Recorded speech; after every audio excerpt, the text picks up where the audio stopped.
எழுத்தாளர் சுஜாதா அவர்கள் இளைஞர்களுக்காகவே ஒரு 10 கட்டளை போட்டிருப்பார்.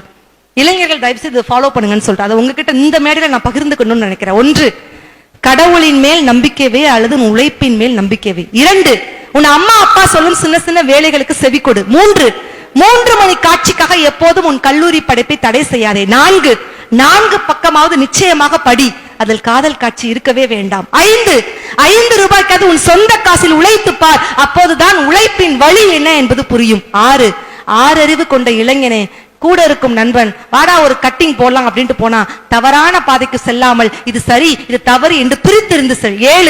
7வது கிழமையான ஞாயிற்றுக்கிழமையாவது நீ துன்பம் என்று நினைக்கின்ற பாட புத்தகத்தை எடுத்து படி. 8 முறையாவது உன் அம்மா அப்பா கட்டிருக்கும் வீட்டை சுற்றி வா, ஏனென்றால் அதில் தான் உன் தாயின் வியர்வையும் தந்தையின் வியர்வை துளியும் இருக்கிறது. 9 இரவு 9 மணிக்குள் வீடு வந்து சேர். அப்பொழுதுதான் வித்யா வினோதினி போன்ற பாலியல் குற்றங்கள் இல்லாமல் நம் இந்தியா பூத்து குலுங்கும் ஒரு பூஞ்சோலியாக மாறும். 10 நிமிடமாவது உன்னுடைய தாய் தந்தையரின் முகம் பார்த்து பேசு.